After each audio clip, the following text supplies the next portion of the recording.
कोई खुशबू न कोई फूल न कोई रौनक, उस पे कांटों की जहालत नहीं देखी जाती। हमने खोली थी इसी बाग में अपनी आंखें, हमसे इस बाग की हालत नहीं देखी जाती। रात बस रात ही होती तो कोई बात नहीं, उसका आकार मगर दूना नजर आता है। जितने चमकीले सितारे थे वो सब डूब चुके, सारा आकाश बड़ा सूना नजर आता है।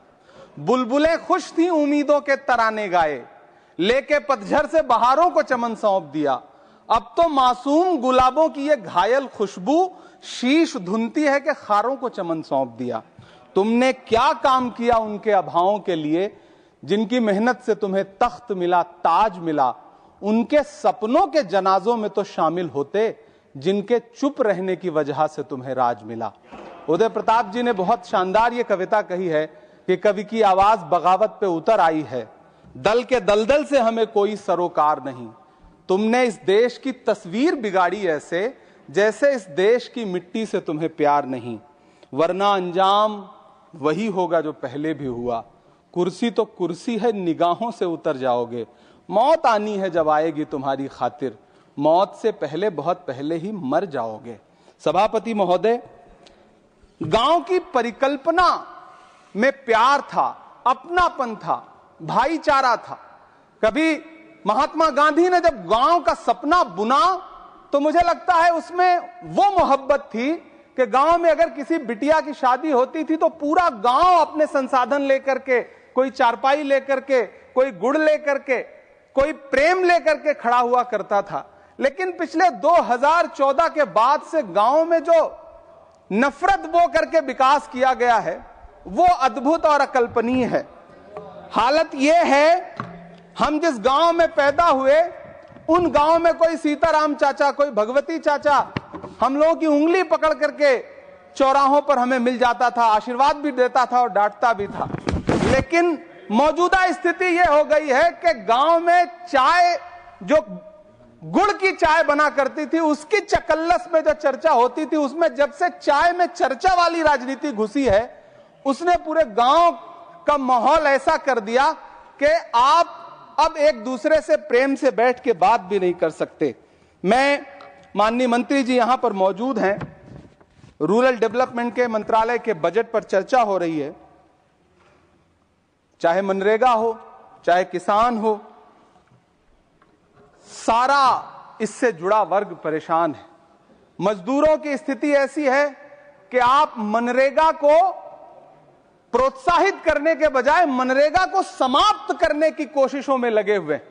सच बात यह है कि राज्यों पर भार डाल करके आप मनरेगा खत्म कर देना चाहते हैं और उसके लिए आपने नाम लिया है कि आप उसका नाम बदल करके बीग्राम जी करके उसके पीछे आप इसको छुपा लेंगे।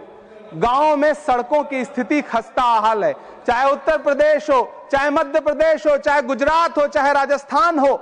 गांव में सड़कों की स्थिति ऐसी है कि किसी गर्भवती महिला को अगर अस्पताल ले जाना हो तो सड़कें ऐसी हैं कि उन पे चलने वाले वाहन शायद अस्पताल तक महिलाएं पहुंच भी नहीं पाती हैं, उनका प्रसव रास्ते में ही हो जाता है। महोदय, गांव में हालत यह है कि किसान आपके सामने सरकार के सामने लगातार अपनी मांगे लेकर के खड़ा रहा, लेकिन इस सरकार ने दिल्ली के रास्ते की तरफ कूच करने वाले किसानों की राह में फूल नहीं बिछाए बल्कि कीलें बिछाई। 750 से ज्यादा किसान शहीद हुए। कीमत तो बहुत बढ़ गई शहरों में धान की, लेकिन विदा न हो सकी बेटी किसान की। मौका मिला तो लोगों ने कुर्सी के वास्ते तस्वीर ही बिगाड़ दी हिंदुस्तान की। सभापति महोदय, इस सरकार में बातें तो बड़ी बड़ी रहीं। बजट की बात करके यह कहा गया कि गांव का विकास करेंगे, लेकिन प्रधानमंत्री की जो आवास योजना है, प्रधानमंत्री आवास योजना के तहत गांव में आवास बनते हैं और इनकी राज्य सरकारें उन आवासों पर बुलडोजर चलाती हैं।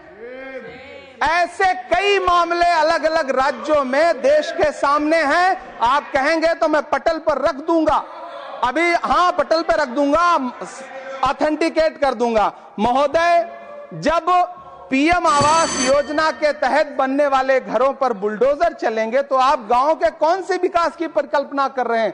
गांव को तो आपने भगवान भरोसे छोड़ दिया है। गांव में रहने वाला किसान अपनी मेहनत से अगर अन्न उपजा रहा है तो आप उसकी एमएसपी भी नहीं दे पा रहे हैं, आप उसको सहायता नहीं दे पा रहे हैं, बल्कि धन्ना सेठों की सरकार बना के रख दिया है आपने। महोदय, मैं जानता हूं मेरा समय समाप्त होने वाला है, लेकिन एक मिनट मुझे कंक्लूड करने दें, मुझे कंक्लूड करने। सर, हमारी आंखों में तो ऐसे गांव के सपने थे कि जहां रहने वाले ग्रामीण अंचल के लोग शहरों की तरफ पलायन ना करें, ऐसा सपना हम देखा करते थे। लेकिन गांव में डेवलपमेंट के नाम पे इस सरकार ने मूलभूत सुविधाओं से भी गांव को वंचित रखा हुआ है, जिसकी वजह से गांव पलायन करके शहर की तरफ भाग रहे हैं और गांव के गांव खाली होते जा रहे हैं।